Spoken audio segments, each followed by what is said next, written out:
if I want to be making $5 million, what am I going to be doing when I make $5 million?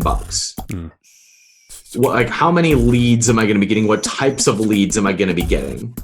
I need to start looking for those now. Yeah. I need to start doing, those are the same things that I should be doing now. But most of us say that we will work towards it. But the work towards it means do a bunch of shit in the way so that then we can do the thing that we want to do. But if we flip it, it's just when we get to that place, what do you want to do? All right, let's work a little bit of that in now.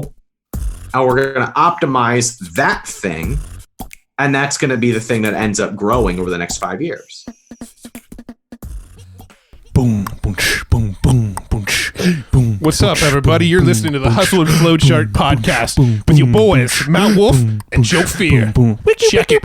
We're back again. We're on a flow. We're flowcharting. We are flowcharting right now. It does not feel like hustling. No. It's okay. You can do both, but only in their time and place. Yeah. Right now we're flowing. Right now we're stay in the flow. Yeah. Right. Who are we flowing with today, Mr. Matt? Today, we are talking to Are you punching the the air? founder of capitalism.com, Mr. Ryan Moran. And Ryan, he's actually had quite a big impact on our business without him even realizing it. Tell me more. Well, I'll tell Ryan on the episode. Okay. Because I do tell him how much he's impacted on our business and have a little I'm not going to say what I was going to say. Anyway. Little from brain fart, huh? No. I did in this episode. Wasn't that big though.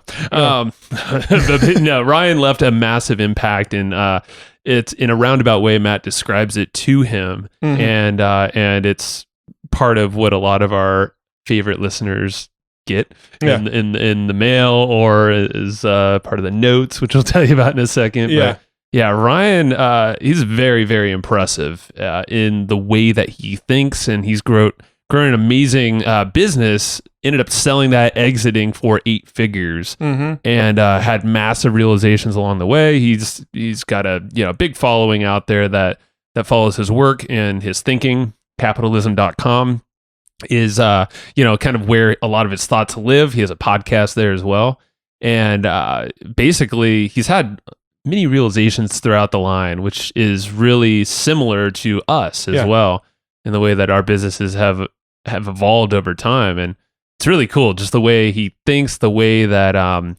it's a time and place. Like, so we talk a lot about like how systems in general and like established things like in society and just like all these layers of stuff, baseball included, because we talk baseball. Started the talk off with MLB and how weird baseball is, and probably sports in general will be. Yeah. But really how everything is reinventing right now. Yeah. And this is a perfect time to build a platform, build a following, and give value. And it's just like, go micro, like not go broad. I think that was a big takeaway here. Yeah, no, we talk a lot about the platform building. We talk a lot about his mindset. We talk about the importance of having sort of a North Star that you're constantly shooting for. We talk a little bit about like the Spotify deal with Joe Rogan and his ability to build a platform and how he's monetized that, and also his book, of course. Oh yeah, his brand new book. Which he does break down the process of that. Yeah, he has 3 phases. So his book is called 12 Months to 1 Million, and that's a new book out. So 12 months to 1 million. And basically it's like a 3-phased way to start a business from scratch. He said basically he believes that only $10,000, if you invest $10,000 and follow this system, you can get to $1 million within 12 months. Yeah. Following his blueprint. So at a high level, we break down what that looks like, the time frames and the thinking behind all that. We cover a lot of ground in this episode.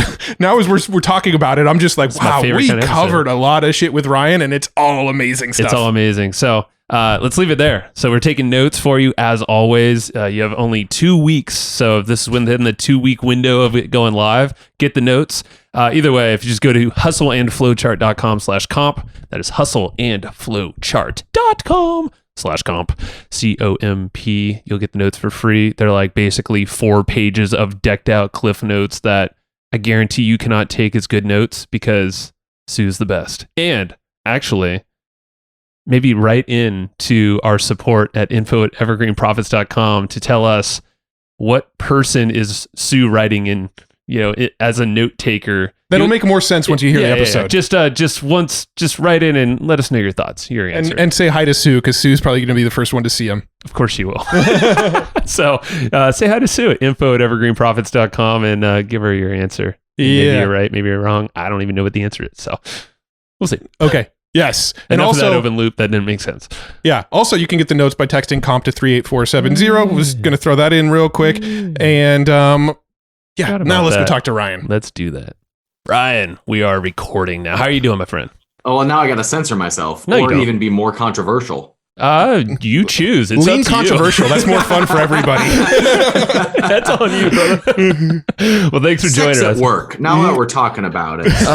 Yeah, I'm going to wait until I leave this space here. It's a hotly debated topic here. Well, not among two male business partners. It's not. Say that. Great podcast, guys. Good to meet you. Take care, everybody. Good way to start. Oh my God. All right. I don't know where to go from here. So how are you doing, man? Baseball's back. I know you're a baseball fan. We're talking about that. You know, I wish they had just canceled the season. Like, if the Indians win a 60-game season and they win the World Series, does it even count? Well, that's the debate. What's the World Series going to be like? You know, no one's going to be there. Exactly. I don't understand why you can have a 40,000 capacity stadium and no one is there. If the World Series happens and I can't pay 10 grand to go sit in an empty stadium, what have I been working for? What has all of this been for? What is the point of life anymore? Yeah. I just wish they had canceled this season. Yeah. No, I feel like whoever wins the whole thing this year, there'll always be that sort of asterisk next to that championship. You know, it's like the anti-steroid. You still have an asterisk. You're not sure it counts. Yeah. But it's not because you cheated. It's because everybody died. Oh my God. Well, you have not a prediction, but you kind of have this thing. Well, VR, I'm kind of just put it out there here because I think it's a great idea and maybe someone at the MLB will hear it. I actually wrote into the Indians a couple of times. It was like please be the first team to pioneer this, because it just makes sense to me that there's no going back to normal. There's no going back to 40,000 person stadiums. It's going to be different from here on out. And it makes sense to me that the way we'll experience almost all sports moving forward is that we're going to have VR sets and we're going to watch the game from wherever on the field we want. There'll be a 360 camera installed into the stadium. We'll be able to watch from any seat or any part of the diamond. I can watch from the pitcher's mound or the catcher's helmet. I can beam into the feed of the people talking in the dugout, or the conversation that the first baseman is having with the other infielders or the guy who's at first base, or I can tune into a YouTube streamer who is commentating on the game. I don't need to listen to a paid announcer. I can listen to some dude on YouTube or Spotify talk about it. So I would pay a premium for that versus going to the stadium or for the $120 a year MLB.com subscription. So it just makes sense to me that that's going to be the next wave. And then you'll have premium seating that's all like enclosed, and that's going to be the in-person experience. Well, and then imagine the sort of advertising marketing implications, right? You could have more, what's the word? I'm trying to blank. Like when more customized ads. Yeah, where it's more targeted, right? Like they could know what you're into and put ads that are targeted to you right inside the virtual reality. My browsing history, I'm going to be pixeled, and now I'm seeing different banners and different radio ads depending on what I have browsed in the past. So the advertising cost would be higher. Who's Zuckerberg's favorite baseball team? I know he's by the Giants. So maybe I'm just thinking they have the VR technology. They have Oculus and all that stuff, the ad platform. I don't know if he's ever talked about That's sports. Exactly right. we got to ask Zucky. Like, where is this headed, man? Yeah. I think a lot of the Silicon Valley people are really on the esports thing, which I haven't totally figured out myself yet. I don't quite get it, but a lot of people have, Matt. Yeah, so you're behind the eight ball there. A lot of people have. They're growing in market share faster than any other sport. Yeah. I mean, they're the fastest growing sport among people under 30. Yep. So, I mean, they're winning at something. Yeah. They're building arenas. But part of it is that they've just got the technology. I mean, that's part of it. Is like they have the technology to be able to meet a young crowd, whereas baseball is still in the in the 1900s. They really are. Yeah, they're locked back there. It's so true. All right. Well, yeah. You were saving some stories, Matt. Well, so you don't know this, Ryan, but because this is actually our first time interacting through voice. I mean, there's been some email exchanges, but so you actually had a huge impact on the trajectory of our business. So you had a podcast. I believe it was one where Mike Dillard interviewed you, and you guys talked about the concept of platform building. Build a big platform. Focus on building the platform, and then once you built it, then you can monetize by selling affiliate products or even taking equity in people's companies, right? And I heard that podcast. I listened to the whole thing. I actually took notes on the podcast, told Joe to go listen to the podcast, sent him my notes that I took on the podcast, and that sort of shaped what we did with our business model. We decided, let's go and build a podcast. Let's build a huge audience. Once we have a huge audience, then we can go and leverage that audience into sort of rev share, advisory deals, things like that into other companies. And that's literally what we've done over we've been in business together for 13 years, but that's the last 4 years of our business is growing this podcast, building the platform. And now we've actually got equity positions in 2 different software companies that have been pretty lucrative. And that was sort of something that interview that you did with Mike Dillard sort of drove us on that trajectory. That's great. And my favorite part of this story is that you took legitimate notes, because like every cheesy webinar starts with, you might want to grab a pen and some paper to take notes on today's lesson. Yeah. So the fact that you actually did makes me really happy. Well, that's great. I'm so glad it was impactful for you, and I'm so glad it's been lucrative for you. Thanks so much for telling me. Well, even better actually on the note thing. We take notes because of his notes from your podcast with Mike. We now take notes on every single episode that we do. So we actually have a note taker right now listening to this fabulous baseball discussion. That's probably going to make its way into some notes, which then gets sent into a newsletter, all this stuff. So it's what is your note taker's name? Sue. And her last name, I gotta. That's funny. That's funny. My writer's name is Sue as well. So I wonder if Sue is listening to this right now. She's taking notes about herself. Is she writing in the third person? Ooh, Sue, what do you think about that?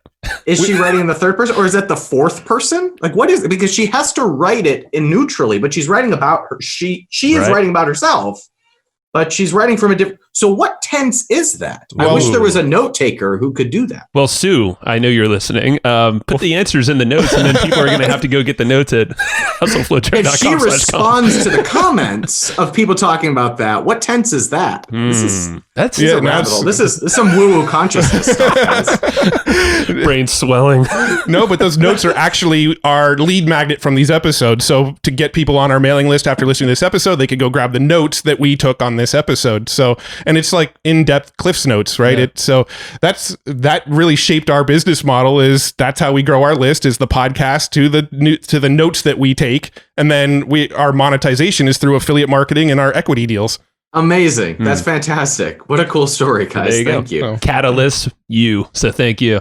But let's get into you, man.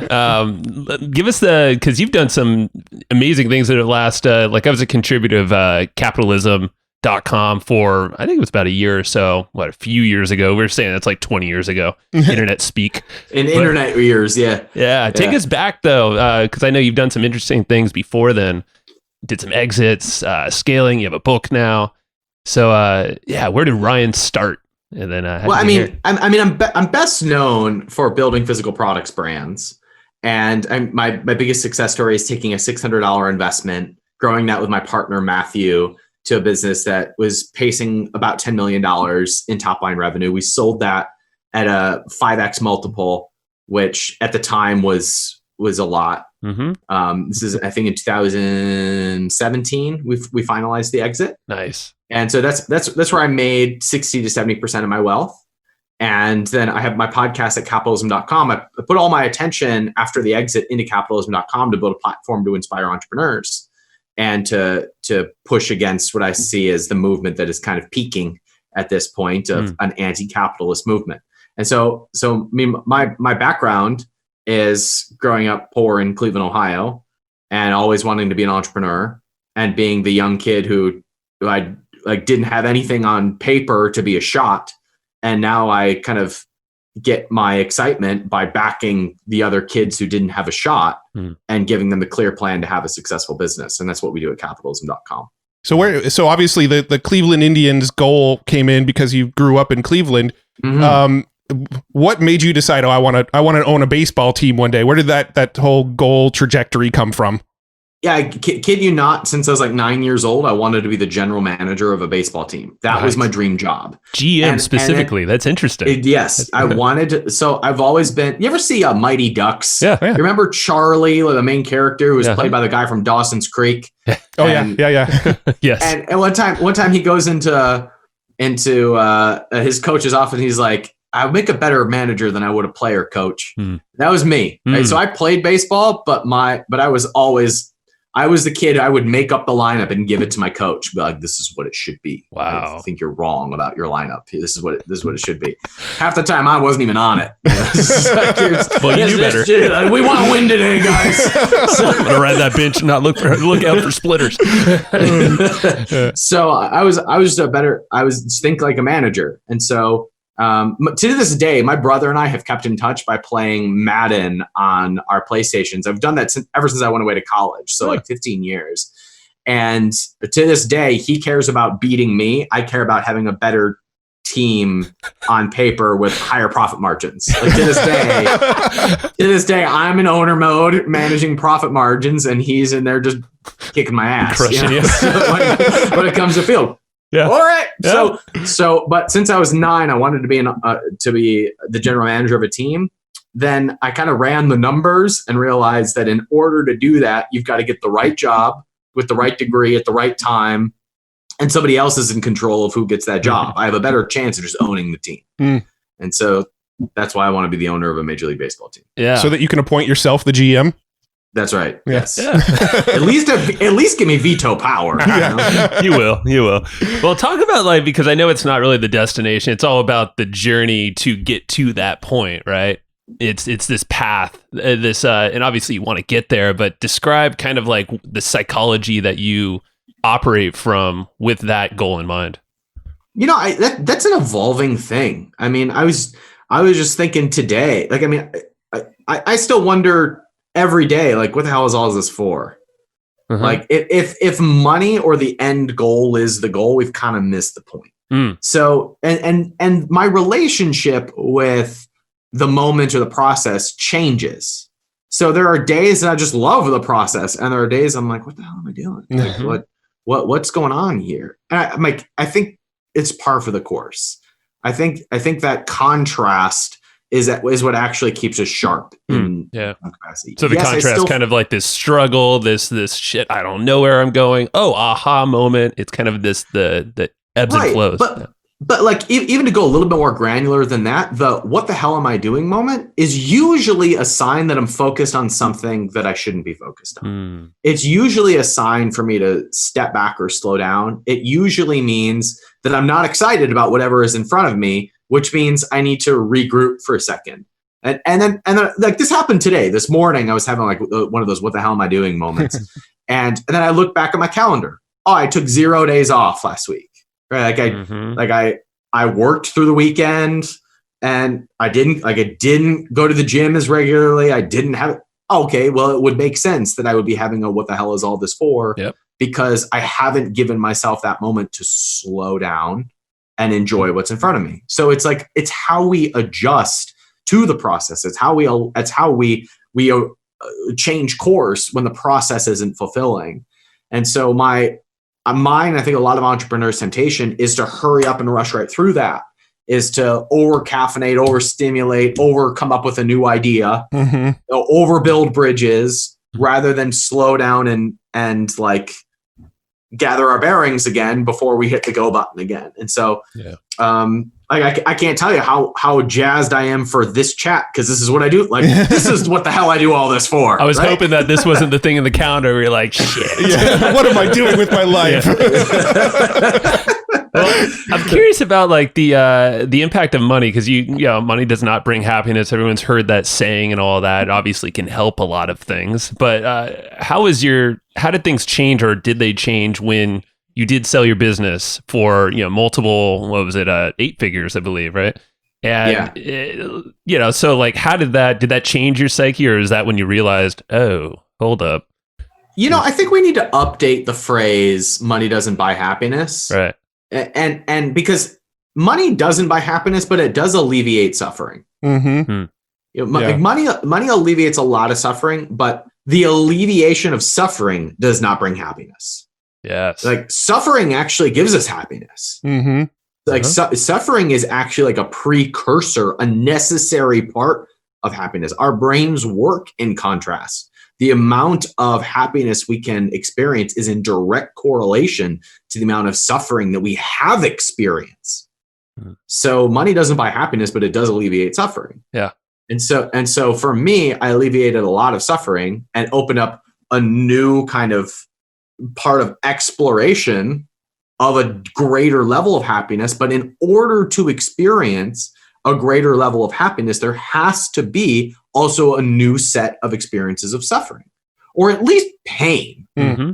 And like there has to be, because otherwise it's just a neutral, boring existence. It's like neutral life. Yeah, you're literally just like, that's right. Cool. I have nothing on the schedule. I really don't have. Yeah, you just checked it out. You checked out from life, basically. Yeah, that's neutrality. That's retirement. That's being done. Yeah. Right? So for me, my work over the last several years has been just even being willing to ask the question: what does it look like to operate from a place of excitement versus need or necessity? And that's an ongoing thing. That is an ongoing evaluation that I continue to explore. Yeah. No, it's interesting. Yeah. The I guess the motivations. Yeah. Because they completely shift, and we had a similar shift as well. And it's almost like this, oh shit moment. It's like, yeah, you've reached this level where you're like, I got everything I need financially, like got a beautiful house, safe neighborhood, I own everything I need. What now? Mm-hmm. And I think that's kind of the thing that most people aren't thinking about with their goals, or at least, when it comes to money. How would you, like, what are some of the struggles that you had once you hit your, I wouldn't say that was your goal, the money, but like that point in your life, because that's huge. I mean, I lost a bunch of it. I lost a bunch of it afterwards, right? Because because now you're an investor. Yeah. Yeah. Or now you think you have the golden touch. Yeah. Ooh. And so you do a lot of stupid things. So like I lost a good chunk of it. Thankfully, I invested some of it really well too. Mm-hmm. So that could have gone horribly wrong, and parts of it did. Mm-hmm. The other thing was, one of the struggles was getting out of the mentality that you have to grind for money, and allowing where you make your money to come from a place of excitement, creativity, and creation for the first time. That was a new muscle. Mm. And those are also far less predictable things, because so many people hold themselves back from what they really want to do because there's not a predictable path to profits. Yeah. Whereas the grind does have a predictable path to profit. It's just not as exciting.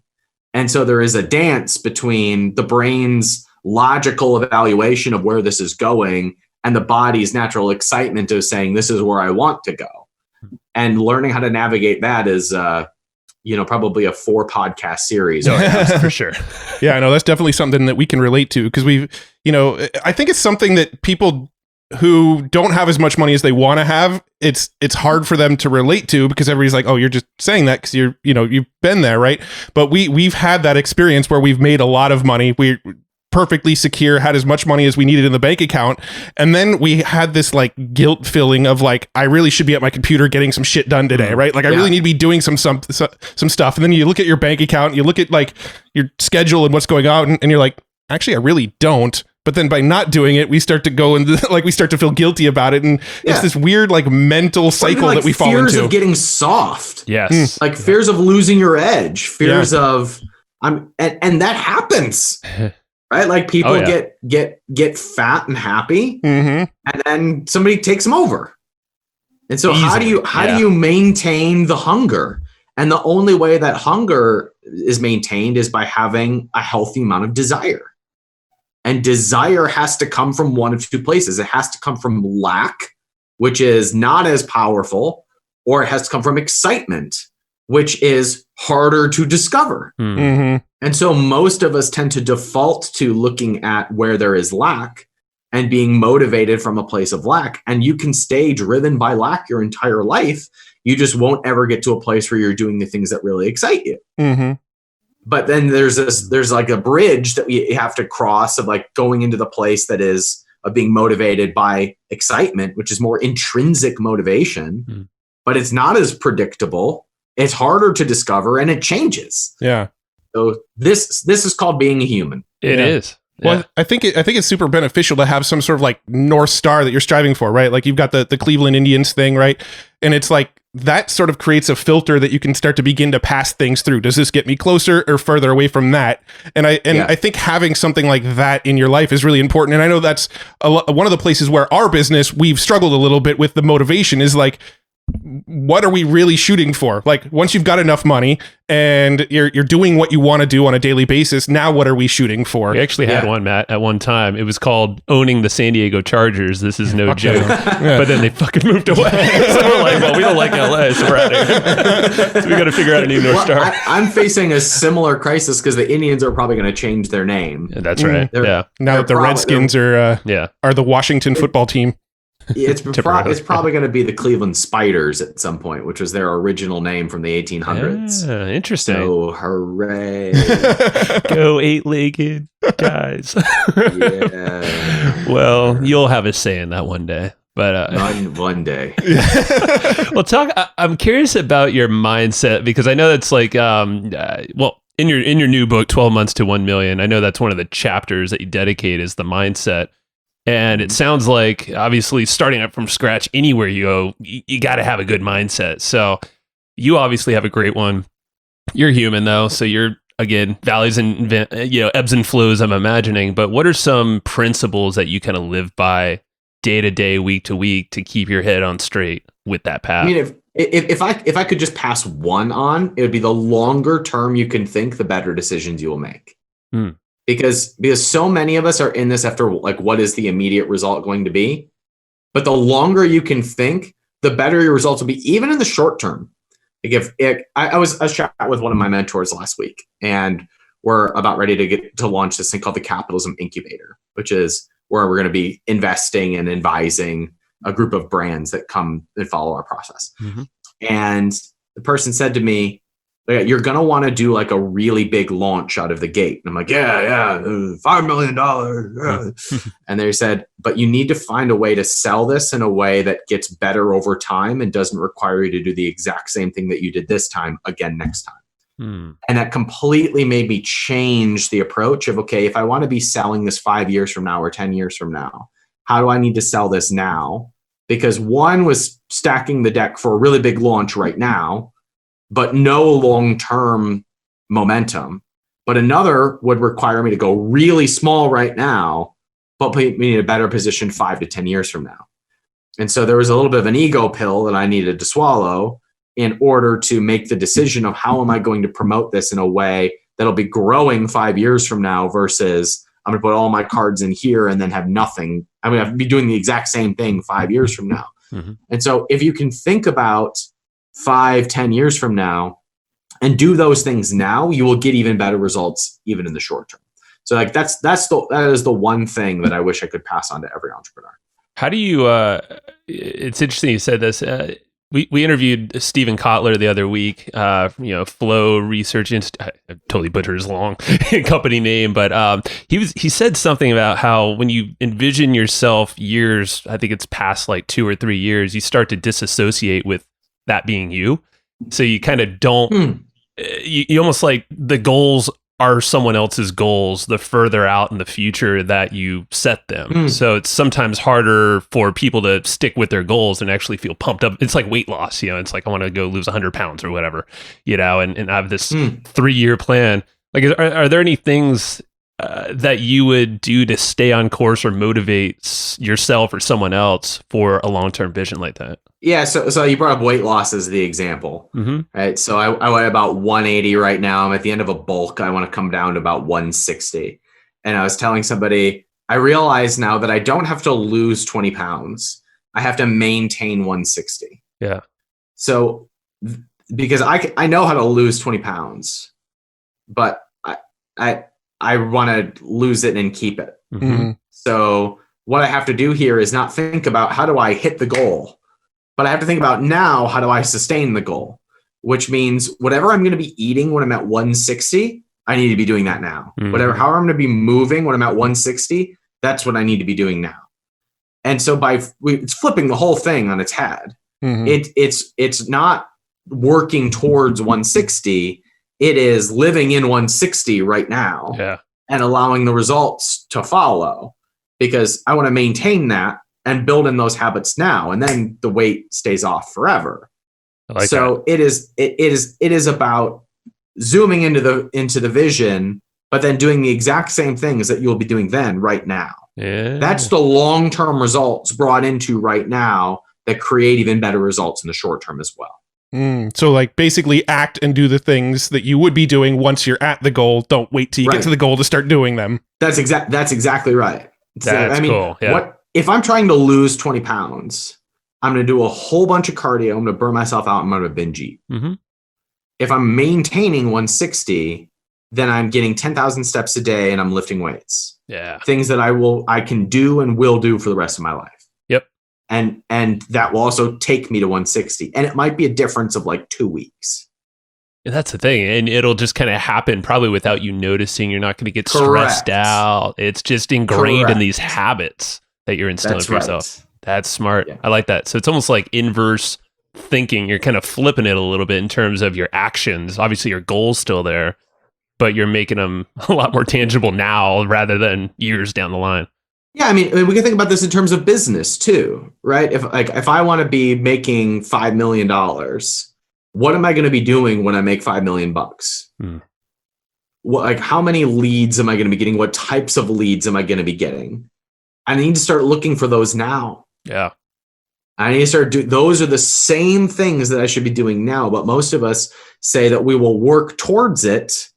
But the work towards it means do a bunch of shit in the way so that then we can do the thing that we want to do. But if we flip it, it's just when we get to that place, what do you want to do? All right, let's work a little bit in now. And we're going to optimize that thing. And that's going to be the thing that ends up growing over the next 5 years. Yeah, I love it. That's perfect. And that kind of sounds like your book in a way, because you have everything done in 3 phases for starting a business. And then within 12 months, you're at 1 mil is the goal. Right. Yeah. So I don't know. Do you have anything else? Or I kind of want to chat about the phases a little bit. Yeah. So can you break down what those 3 phases are and kind of just the overarching thing about this book? Because it's kind of right on this vein, it sounds like. Yeah. So my book is written for the new entrepreneur who is starting something with a 7-figure vision. And a 7-figure business, I just break this down into 4 products at 25 sales a day, which is 100 sales a day, at a $30 price point, which is $3,000 a day, which is $1 million business. So the only thing we're trying to reverse engineer is how do we get 4 products to 25 sales a day at a $30 price point. I break this into 3 stages. The first stage is the grind.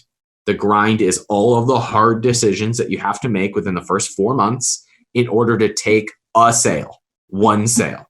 So that's the goal in the first 4 months, is deciding who my customer is, what the product is, how we're going to launch this thing, how we're going to fund this thing, what we're going to call it, what our first product line is going to be, who our partner is going to be. All of that hard stuff we get out of the way. We take 1 sale, get a prototype, take a sale. Stage 2, those next 4 months, I call the growth. The growth is going from 1 sale to 25 sales a day. When we prove that we can take 25 sales a day, we have basically built the road. We have laid the pavement down for this road, which makes it a lot easier for more cars to come on this road. So the third phase, the third stage is called the gold, and it's where we launch products 2, 3, and 4 on the same road and get them to 25 sales a day. So at the end, we've got 4 products at 25 sales a day, which is $1 million business. That's the book summed up in a minute and a half. Now, is the book specifically focused on physical products, or do you talk about software and digital products and things like that as well? My background is in physical stuff. Right? It's actually Perry Belcher that I went up to one day when I was 23 years old. I was like, Perry, if you were young and fresh out of college, what would you do with your life? And he said, as many chicks as possible. Sounds like him. And then, sounds like her. And then he said, you know what I would do? I would sell stuff, not hopes and dreams, not all this fruit. I would sell stuff. People are always going to buy stuff. I was like, that's really good advice. And I took that to heart, and I focus on physical products. The same principles specifically around audience building, launching, partnering, and all of those will apply to any business. But my background is in physical products, and so it's written from that context. Yeah, and it can be applied either way. Shoot, I had a brain fart. Matt, take it. Yeah. So I want to ask about audience building. Is it still like, is your philosophy still focus on building an audience? Once you built an audience, then kind of find the right products to sell to those people, or do you kind of approach it from the product first, then build the audience? Yeah, well, I mean, audience building is part of the process. So it's not about building the audience and then, and that's a mistake that I made for a long time, was build the audience and then. You build the audience by doing. Like, I'll tell you, my podcast was never bigger than when I was simply talking about the businesses and the brands that I was actively building. That was when and so at some point I flipped it and was like, all right, if I just go all in on talking to my audience, it'll go even bigger. It's not the case. They were following my journey. And so I have now been going back to, okay, like I don't like teaching. I like sharing what I'm learning along the journey. Yeah. And so now I'm back to that. Just today, this morning, I posted the almost final label for the next brand that I'm about to launch. It's called Switch Nootropics. It's 3 products, on, off, and out. So it's like on switch. On switch is like your morning get up and like get into flow nootropic, and the off is evening decompress, throw it in your water, non-alcoholic way to chill at the end of the day. A doctor once told me that the thing he wishes he could get every entrepreneur to do is have some sort of way to turn off their brain at the end of a day, even if it was pouring themselves a glass of whiskey, is giving their brain that signal of like, I'm done, I'm off, done. And so I just made it.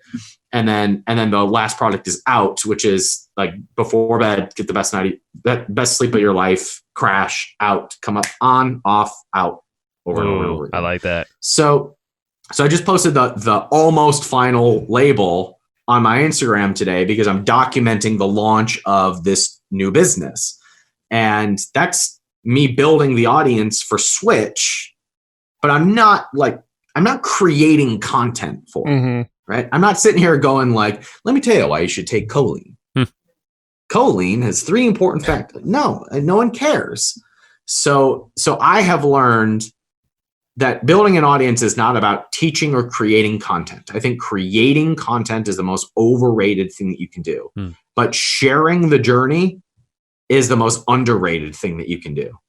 Being really active among the people who are already following you and showing up is way more powerful than teaching on social media. Yeah. So that's been my big shift over the last 6 to 12 months or so. Well, I also feel like there's something to be said about like, if you bring people along on the journey, they almost feel a little more invested in the actual products themselves. Yes. So they're probably a lot more likely to buy because they're like, oh, I remember when this was just a thought in his head and I saw that whole journey to it being launched. I got to see what the final product looks like. That's exactly right. That is 100% it.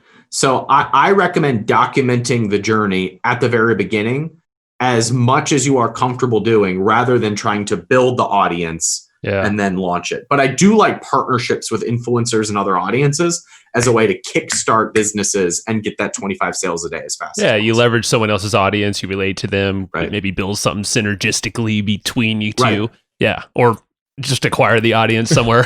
You can also do that. That's right. I like what you said about the whole behind the scenes kind of documentation. We've been nerding out on, there's a band called AJR or Electron. It's a group, but they basically break down how they make their music in, Logic Pro is what they use. So a music program on the Mac.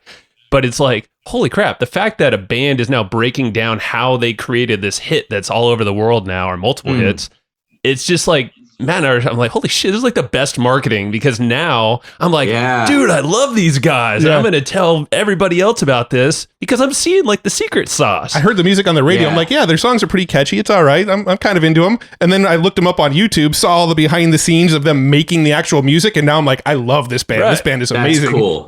That's cool. Think about like I was even thinking about this with like the MLB, you know, like just all this time and all these sports that are offline. It's like, how about the behind the scenes of the prep to the season, or with this weird ass, I mean, like they might not be allowed to do some of this stuff with their contracts, but any kind of behind the scenes for any company, team. It's like, think about the loyalty you're going to get from the fan base. They're just going to tell their friends, hey, you should go follow the Indian or the Spiders and, follow follow the Spiders. I know, I saw that. So now, here's a great example of what you're talking about.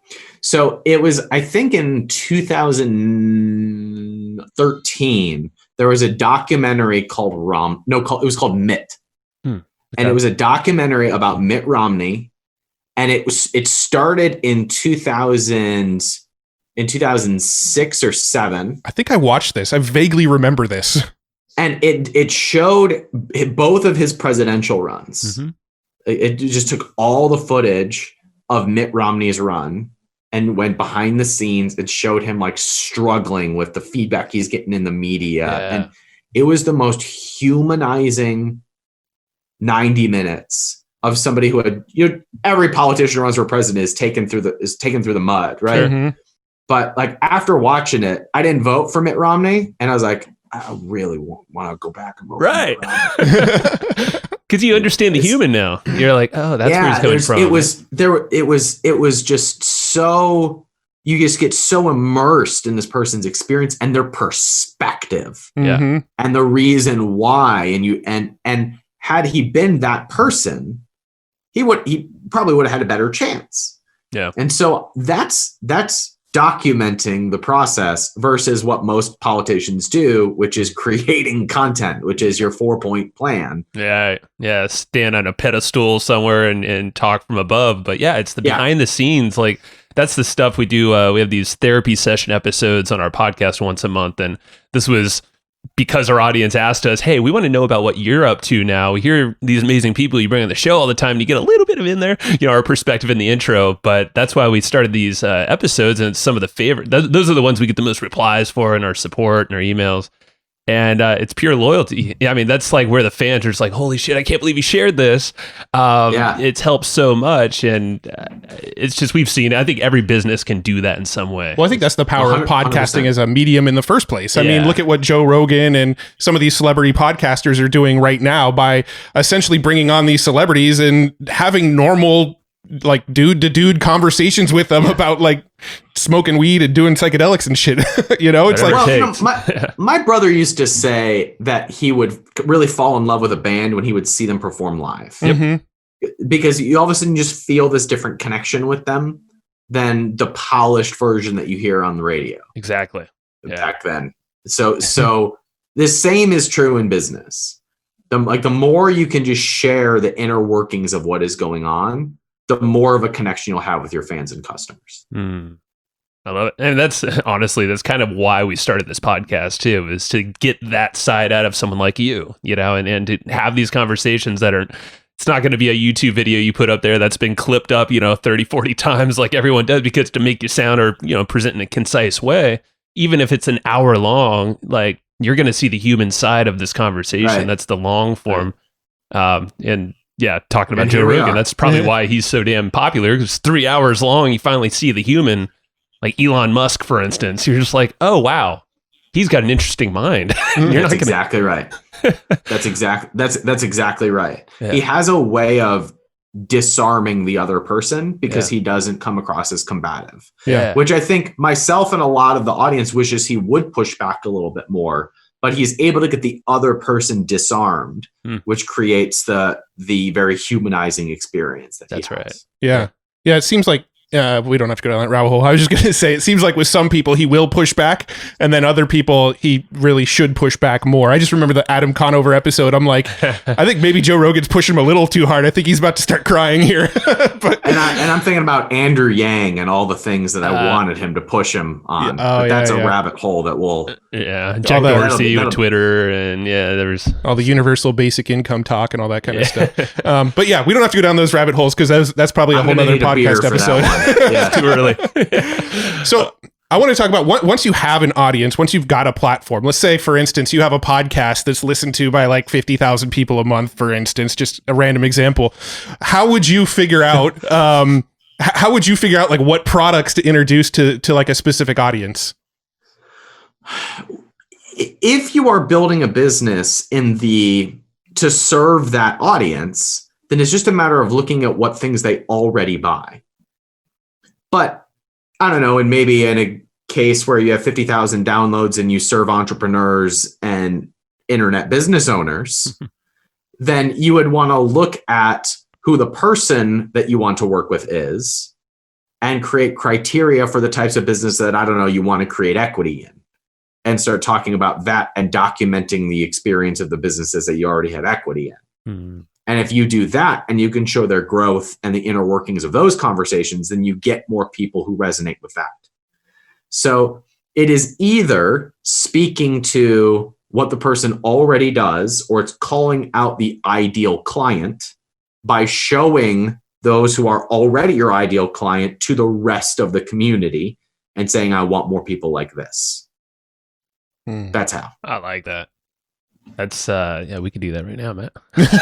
We could start some of that. Well, technically we did promote some affiliate offers on this podcast in the past, and then when those affiliate products did well, we actually partnered with competing businesses that were in the same niche. So yeah, it's not going to work out in all cases. Yeah, but I mean, our way of doing that has essentially been to mention affiliate products. If they go over well, then figure out how can we get deeper involved on products like that. That's great. That's great. That's perfect. Yeah. Well, that's, so the platform thing, I know, I think it was brought up somewhere, maybe in our research and some conversations you had, but you mentioned Joe Rogan as well as part of like, hey, this power of a platform and the fact that you can build an audience, and now you have Spotify coming in and offering you $100 million for, a handful of years licensing. It's not like they bought them out. And that was always in the back of our mind, him and Tim Ferriss. Like, those are the two guys we've always modeled, like, okay, they could sell out, a freaking mushroom coffee on Amazon like that, and right. And to a lesser extent, Pat Flynn as well. Pat Flynn has done a lot of that kind of stuff really well lately too. True. Mm-hmm. Yeah, I've always wondered why Pat didn't do more of that, and he started to recently, and I think it's going to treat him really well. Yeah, no, I think it's going there, and that's the power of the platform, and that's. I guess wherever you're going with things, if it's your own product or with our case, a lot of affiliate marketing and equity and all that stuff. It's platform building. It's just this realization. It's what you've had the last, 6 months or so, you said. I think that's for you with capitalism.com. I'm kind of curious to hear where that's going now, since it seems like that's a big focus, not all your focus, since you have the supplement line too. But how are you building that out as a platform, and what's the future look like? It's funny you should ask me this today, because for a long time, I thought that I had and wanted to build up the platform by offering my opinion and analysis of what is going on in the world. And I now realize that you don't change minds by debate. You only change minds by leading by example. Mm-hmm. And so my work is being humble enough and seeing if I am willing to be humble enough to be the type of entrepreneur and be the type of capitalist that changes people's minds by documenting my own journey, rather than debating the merits of universal basic income. Unless people want to do that, in which case I would love to do that. And I will get those opportunities, but I will not get those opportunities by courting them. I will get those opportunities by having the audience that already trusts my opinion because of how I have created value for them in the past. And so my strategy, or my hope with capitalism, is to build an audience that also gives me the ability to step into more intellectual conversations like this one, to talk about policy and how we create a better world moving forward through the lens of somebody who has done that in his private life. I don't know that I've earned that yet. I mean, I don't know that I have earned that right. And I want to, and I want to be there now. So it is figure out what I will be doing when I'm there and doing those things right now. Right now, yeah. Yeah, and you mentioned, there's kind of this anti-capitalism push too, and and there's just an interesting time right now that you're heading this on, honestly, like head on. I'm kind of curious, what's your... Do you want to get into the politics stuff now? Let's do it. I'm tempted. Rapid fire. Let's go. So, like in the world of COVID right now, I mean, I definitely see what you're talking about the kind of anti-capitalism sentiment right now, because you've got COVID, and we're starting to see some failures on some of the systems that are in place. So, I just want maybe your thoughts on just the state as it is right now, with the systems that are out there, the ones that we see failing and the ones that definitely need to be reinvented. I mean, at a stupid example, you have MLB right here with the 60-game season that we brought up in VR, like that's one of them, but that's obviously. I think what we are witnessing is the beginning of the end of big structures and big systems. So a few years ago, when Amazon was starting to consolidate, I have a lot of Amazon sellers who follow my work. I was saying the way through this is to build a micro brand. It's by picking a very small audience, going all in on them and developing products for them. It's not by selling more spatulas. It's by going after the very small group of people and serving them like crazy. And I think we are seeing kind of a reflection of that in the world. We're seeing over the last 15 years, we put everything on a grand stage, and you have the beginning of big platforms and big structures. And I think we're starting to see that crumble. And my hope is that means that federal powers become more state and local powers. It means that there is more room for people to be focused on their existing customers and clients and you can build a really profitable enterprise just focusing on your small group of people that you are creating change for, rather than going out and trying to be the billionaire. You become the billionaire by creating a brand that serves a very specific group of people. So I think we are starting to see that trend shift in the macro, where we have the end of big government, the end of big religion, and we're going to have some growing pains for that. We might have one more wave of a demand for big government, but ultimately all big structures end up crumbling and going back to the power of individuals. And I just think that's where we are in the wave right now. Yeah. Well, I think you're seeing it even on like the micro level too, of just like the one-to-one, like Uber, Airbnb, that kind of stuff as well, is like, when there used to be the big taxi services that owned owned the transportation getting you from the airport to your hotel. Now it's all Uber. You used to see the hotels owning it all. Now it's all Airbnb.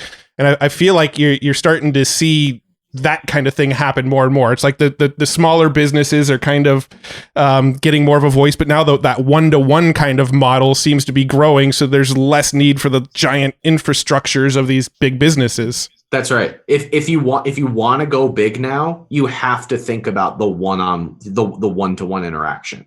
The way you big any business is to think about how do you make it succeed on a micro level, make it succeed on an individual level. And that's the only way to get scale at this point. So many entrepreneurs, especially internet entrepreneurs, just want to scale right out of the gate. But you scale by having a one-to-one experience that is so good that now it can be taken to one-to-many. Yeah. This reminds me of like the 1,000 True Fans concept. It's like you don't need a massive big old platform. And we had James Altucher in the show, and he's like, you can have a solid 6-figure business and live like a billionaire. And so it's like, come on, like refrain what you're doing and your goals, and it's probably going to help you from not stressing out building this thing too. But you're solving a genuine need for a group of people who will trust you because you're speaking to them directly.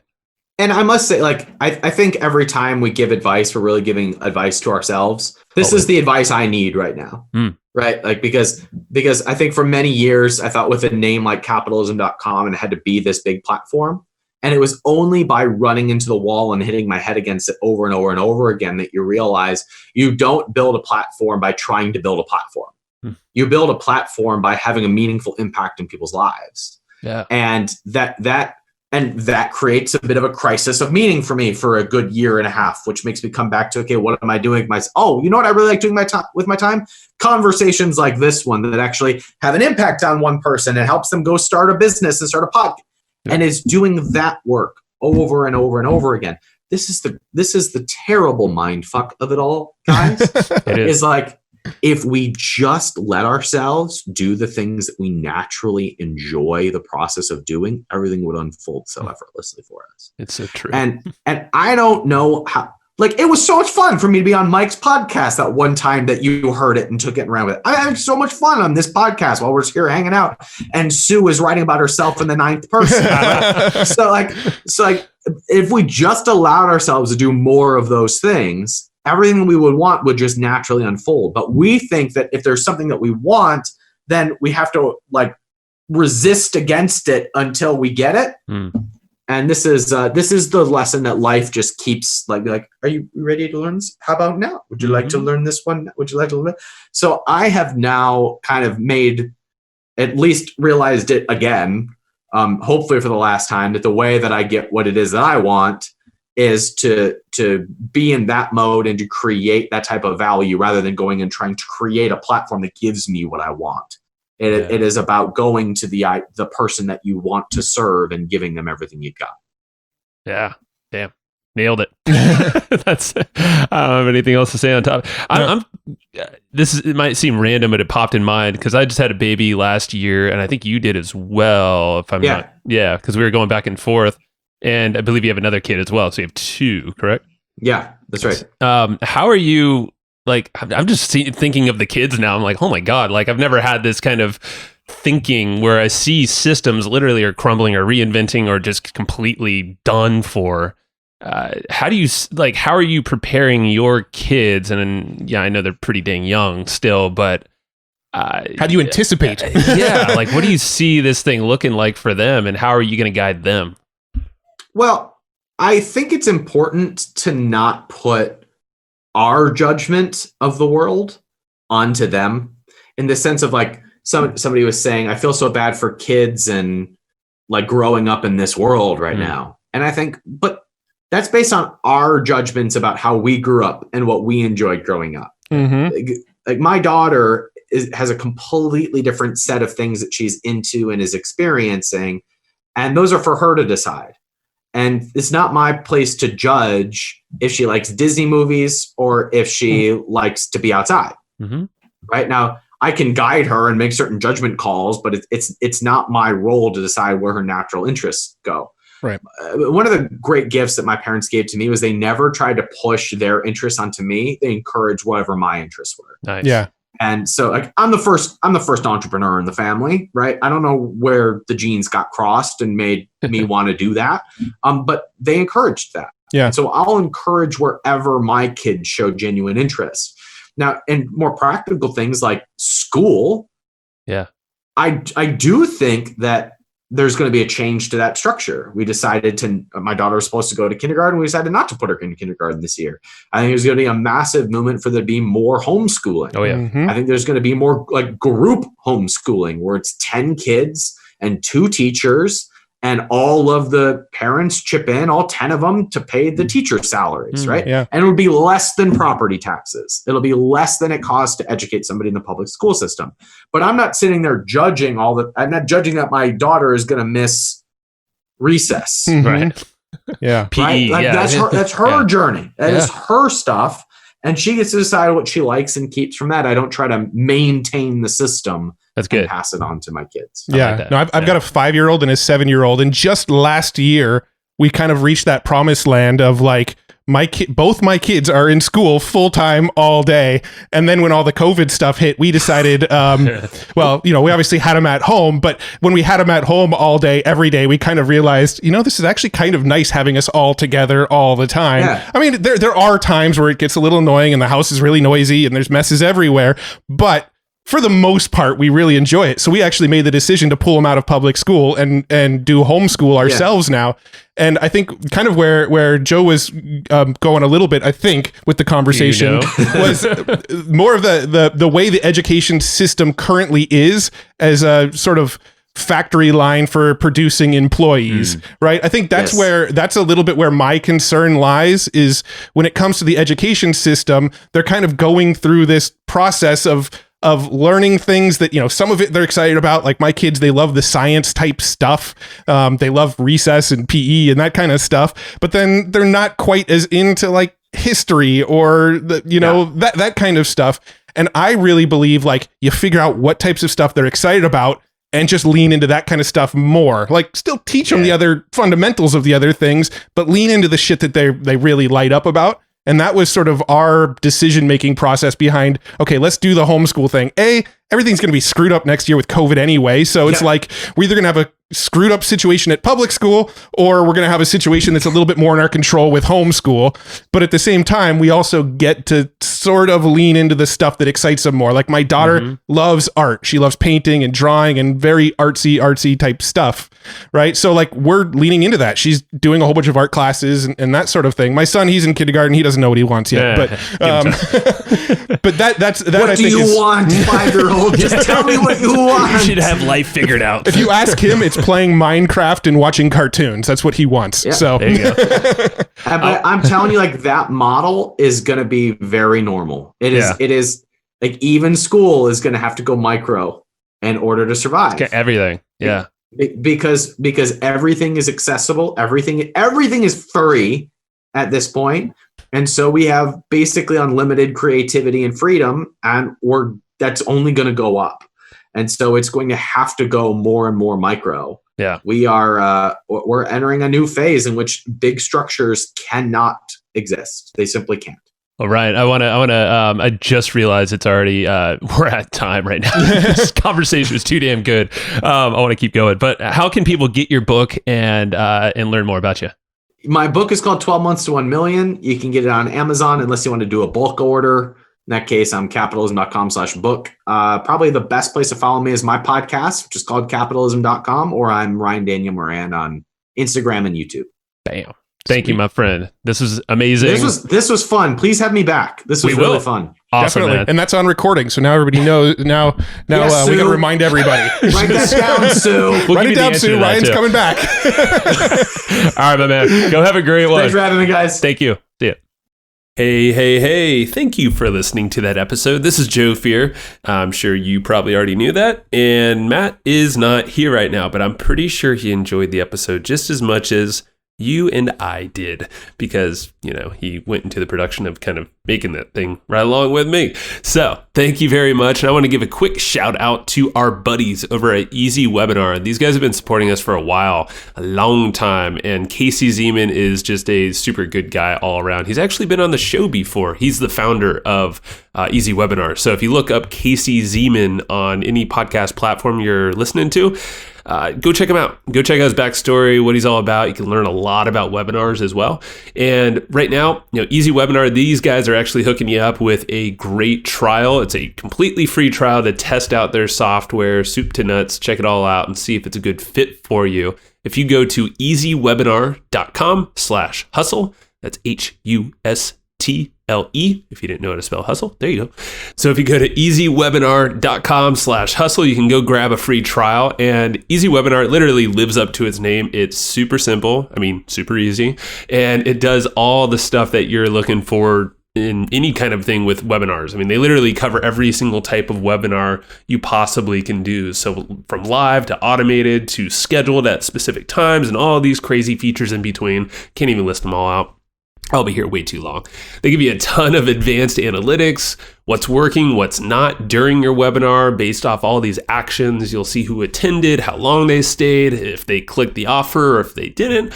Basically, you're going to make more money and you're going to work less with this thing, and you're going to create better relationships with the folks that are listening because it's a good experience. You want to give that good experience along with some great content, of course, and a killer offer if that's what you got for them. So go try it out yourself. Go check out easywebinar.com/hustle. That's easywebinar.com/hustle. Alrighty. So that is the end of this episode. Thank you so much for listening to this episode, enjoying it. Hopefully you did. I'm pretty sure you did if you lasted this long.